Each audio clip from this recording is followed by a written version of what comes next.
Hello friend, welcome back to full study. Friend, आज हम लोग पढ़ने वाले हैं क्लास 9 के भारतीय वन भौतिकी अध्याय 3 जिसका नाम है बल तथा गति के नियम। तो ये है पार्ट 7 वीडियो और पार्ट 7 वीडियो में हम लोग क्वेश्चन नंबर कवर करने वाले हैं 23।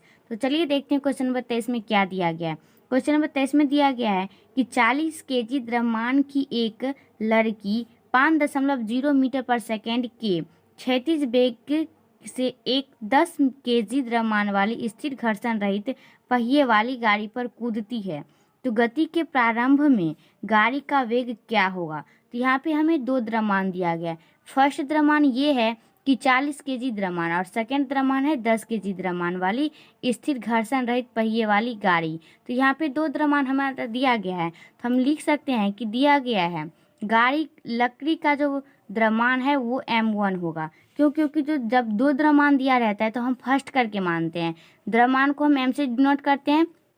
तो यहाँ पे जब हमारा लड़की का द्रव्यमान है, क्योंकि यहाँ पे दो द्रव्यमान है तो लड़की का द्रव्यमान हम m1 मानेंगे और गाड़ी का जो द्रव्यमान होगा वो हम m2 मानेंगे। तो यहाँ पे जो लड़की का द्रव्यमान दिया गया है वो कितना दिया गया है, फर्स्ट में 40 kg, तो हम यहाँ पे लिख सकते हैं 40 kg। और सेकेंड में दिया गया है क्या, गाड़ी का द्रव्यमान अर्थात m2, वो दिया गया है 10 kg, तो हम यहाँ पे लिख सकते हैं 10 kg। और जो लड़की का प्रारंभिक वेग है वो दिया गया है 5.0 मीटर पर सेकेंड, तो हम यहाँ पे लिख सकते हैं लड़की का प्रारंभिक वेग अर्थात u1। चूँकि हमारा यहाँ पे दो वेग है, एक तो लड़की का प्रारंभिक वेग है और सेकेंड गाड़ी का प्रारंभिक वेग है। तो गाड़ी का प्रारंभिक वेग को हम u2 से सूचित करेंगे और लड़की का प्रारंभिक वेग u1 से। तो u1 होगा हमारा 5.0 मीटर पर सेकेंड और जो गाड़ी का प्रारंभिक वेग है वो क्या होगा, 0 मीटर पर सेकेंड। क्योंकि यहाँ पे जो गाड़ी है वो घर्षण रहित पहिए वाली गाड़ी पर कूदती है। गति के प्रारंभ में गाड़ी का वेग होगा, तो गाड़ी जो चलना शुरू करेगी वो 0 मीटर पर सेकेंड से शुरू करेगी, तो जिसका जो u2 है वो 0 मीटर पर सेकेंड होगा। तो इस तरीके से हमारा जो दिया गया था सवाल में वो सब यहाँ पे क्लियर हो गया।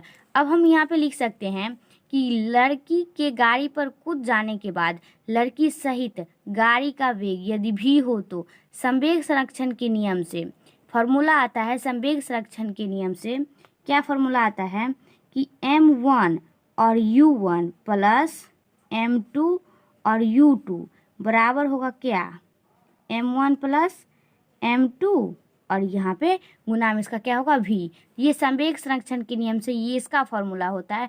यदि गाड़ी सहित लकड़ी सहित गाड़ी का वेग v हो तो ये फॉर्मूला संवेग संरक्षण के नियम से ये फॉर्मूला आता है।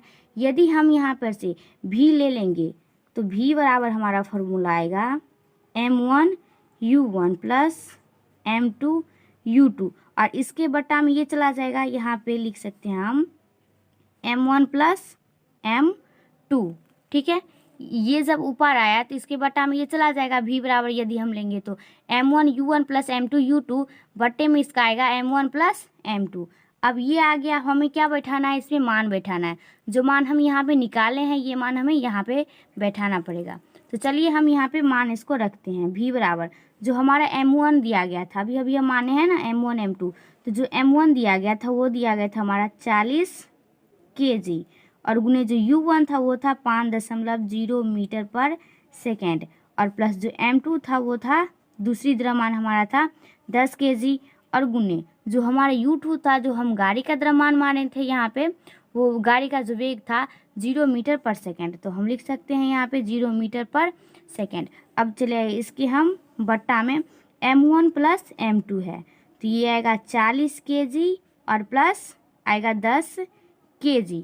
तो इसका जो कैलकुलेशन कीजिएगा तो आपको आएगा v बराबर, इससे गुना कीजिए, दशमलव के आगे जीरो का कोई मीन्स नहीं होता है, तो यहाँ पे दशमलव उड़ जाएगा तो यहाँ पे क्या बचेगा 5, तो 40 पंचे क्या होगा 200, यहाँ पे हम लिख सकते हैं 200 प्लस 10 है यहाँ पे और 10 के अगर जीरो से गुना कीजिएगा तो आपको आएगा 0 kg मीटर पर सेकेंड। कोई भी संख्या से अगर जीरो से गुना करते हैं वो 0 हो जाता है, तो इसके बटा में 40 10 ये आएगा 50 kg। ठीक है, ये आएगा हमारा 50 kg। अब इसे आप कैंसिल कीजिए, ये आएगा हमारा 200 बटे में आएगा क्या 50, इसको कैंसिल कीजिए तो आपको आएगा 4 4/1 4 मीटर पर सेकेंड। 4 मीटर पर सेकेंड। तो यहाँ पे आया 4 मीटर पर सेकेंड। अतः हम लिख सकते हैं कि लड़की सहित गाड़ी 4 मीटर पर सेकेंड के वेग से लड़की की प्रारंभिक गति की दिशा में ही गतिशील होगी। यहाँ पे पूछ रहा था कि लड़की सहित गाड़ी किस दिशा में चलेगी, गाड़ी का क्या वेग होगा। तो हम यहाँ पे लिख सकते हैं कि अतः लड़की सहित गाड़ी 4 मीटर पर सेकेंड के वेग से लड़की की प्रारंभिक गति की दिशा में ही वो गाड़ी जो था वो गति करेगी। तो इस तरीके से हमारा यहाँ पे 23 नंबर क्वेश्चन कंप्लीट हो गया। क्वेश्चन नंबर 24 में दिया गया है कि 100 ग्राम और 200 ग्राम द्रव्यमान की 2 गोली की गोलियां एक ही रेखा के अनुदिश एक ही दिशा में क्रमशः 2 मीटर पर सेकेंड और 1 मीटर पर सेकेंड के वेग से गति कर रही है। तो दोनों गोलियां टकरा जाती है। तो गोलियां टक्कर के पश्चात गोली का वेग, पहले गोली का वेग 1.67 मीटर पर सेकेंड हो जाता है। तो दूसरी गोली का वेग ज्ञात करें। यहाँ पे हमें दूसरी गोली का वेग ज्ञात करना है। तो हम यहाँ पे तो लिख सकते हैं कि दिया गया है पहले गोली का द्रव्यमान, जिसे हम क्या मानेंगे, m1 मानेंगे। तो पहली गोली का द्रव्यमान जो m1 मानेंगे वो दिया गया हमारा 100 ग्राम।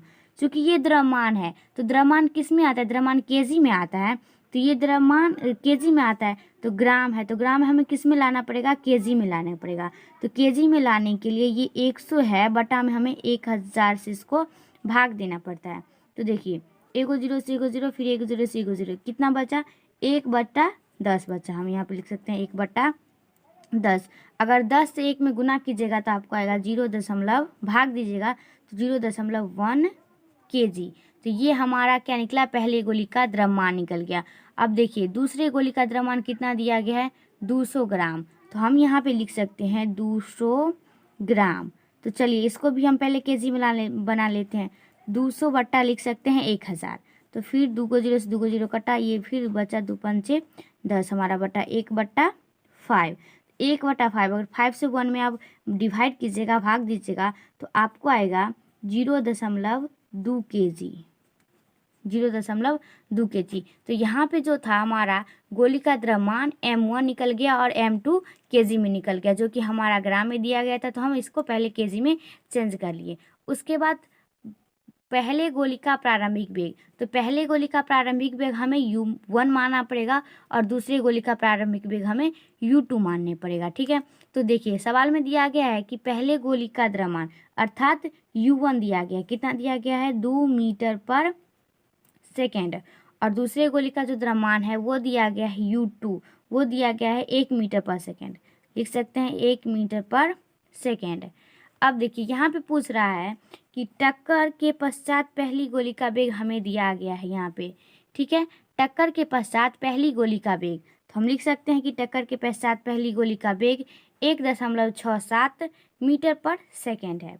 उसके बाद हमें निकालना है कि टक्कर के पश्चात दूसरी गोली का वेग। तो यहाँ पे पहला वेग था तो v1 माने और दूसरा वेग है तो हमें v2 मानना पड़ेगा। तो v2 बराबर वाट, अर्थात v2 बराबर हमें पूछ रहा है कि टक्कर के पश्चात दूसरी गोली का वेग क्या होगा। तो दूसरी गोली का वेग हमें निकालने के लिए यहाँ पे हम पहले द्रव्यमान इसका निकालिए, उसके बाद वेग भी हमें पता हो गया, और इसका जो वेग, ये तो प्रारंभिक वेग था, और इसका जो गोली का वेग होगा वो 1.67 जो हमें क्वेश्चन में दिया गया था और v2 पूछ रहा है। तो संवेग संरक्षण के सिद्धांत से इसका जो फॉर्मूला होता है वो होता है कि टक्कर के बाद का कुल द्रव्यमान और टक्कर के पहले का कुल द्रव्यमान, अर्थात इसे हम क्या लिख सकते हैं, ये जो टक्कर के बाद का कुल संवेग है वो लिख सकते हैं हम यहाँ पे कि m1 v1 plus m2 v2 बराबर m1 u1 plus m2 u2।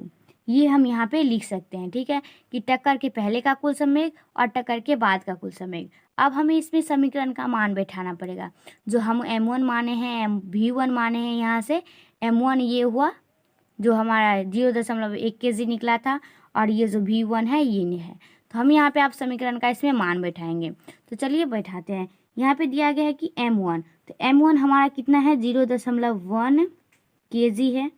ठीक है, और जो v1 है वो हमारा कितना दिया गया है, 1.2 मीटर पर जो हमारा V1 है वो कितना है 1.67 मीटर पर सेकेंड, प्लस उसके बाद जो हमारा ये है M1 वो दिया गया है 0.2 kg दिया गया है, ठीक है। उसके बाद हमें यहाँ पे जो U1 मानना पड़ेगा, ठीक है। V2 नहीं दिया गया है तो हम यहाँ पे लिख सकते हैं कि V2 का V2 ही लिख सकते हैं।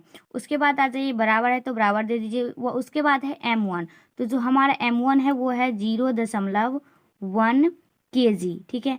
उसके बाद U1, तो U1 हमारा कितना है 2 मीटर पर सेकेंड। उसके बाद प्लस है तो हम यहाँ पे प्लस दे सकते हैं, यहाँ पे प्लस है।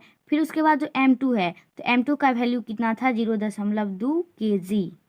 और उसके बाद U2 था तो U2 का वैल्यू हमारा था 1 मीटर पर सेकेंड। तो ये आ गया हमारा इस समीकरण का मान, हम इसमें बैठा दिए।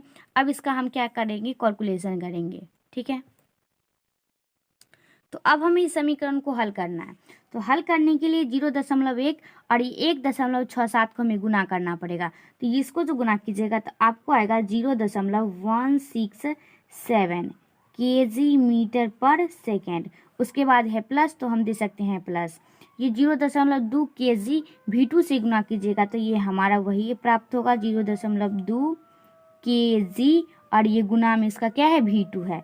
इसके बराबर में देखिए 0.1 और 2 को गुना कीजिएगा तो आपको आएगा 0.2 kg मीटर पर सेकेंड, और प्लस 0.2 को गुना कीजिएगा 1 से तो आपको आएगा 0.2 kg मीटर पर सेकेंड। तो इस तरीके से आ गया 0.2 kg मीटर पर सेकेंड।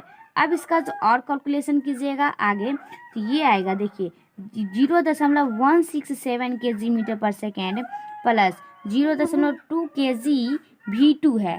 यदि हम ये यहाँ पे ले लेते हैं 0.2 kg और इसके साथ क्या है V2 हमें निकालना है, इसीलिए यहाँ पे हम लिखेंगे V2।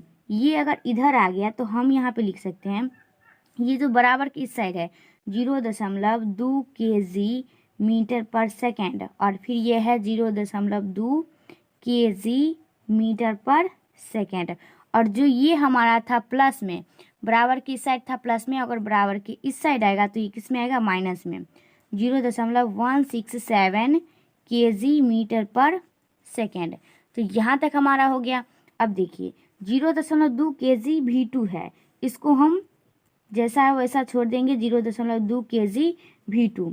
अब बराबर में इसको हम ऐड करेंगे 0.2 और 0.2 तो ये आएगा 0.4 kg मीटर पर सेकेंड, और ये माइनस में 0.167 kg मीटर पर सेकेंड, ये हमारा आ गया। यदि हम 0.4 में से 0.167 घटाएंगे तो हमारा आएगा, ये यहाँ पे लिख सकते हैं 1/V2, और इसको जो घटाइएगा तो आपको आएगा 0.233 kg मीटर पर सेकेंड, ये आ गया। अब हम अगर यहाँ से V2 निकालेंगे, हमें V2 प्राप्त करना है। यदि हम V2 निकालेंगे, यहाँ से हम V2 निकालेंगे तो ये जो है 0.233, इसके बटा में ये आ जाएगा 0.2 kg, ठीक है। और यहाँ पे ये kg मीटर पर सेकेंड, ये आ गया। अब इसको जो 0.2 में 0.233 में भाग दीजिएगा तो आपको आएगा 0.116 मीटर पर सेकेंड। तो इस तरीके से हमारा जो आप भाग दीजिएगा तो आपको आएगा 0.116 मीटर पर सेकेंड। तो हमारा पूछ रहा था कि टक्कर के पश्चात दूसरी गोली का वेग V2 जो हम माने थे V2 बराबर वाट, V2 बराबर क्या होगा, तो V2 बराबर हमारा आएगा 0.116 मीटर पर सेकेंड, जो कि हमारा यहाँ पे आंसर आ गया, ठीक है। तो कैलकुलेशन थोड़ा बड़ा था, बट आप इसको रिवाइज कीजिएगा तो आपको अच्छी तरीके से क्लियर हो जाएगा। तो आई होप इस क्वेश्चन में आपको कहीं भी प्रॉब्लम नहीं आना चाहिए। अब देखते हैं हम नेक्स्ट क्वेश्चन।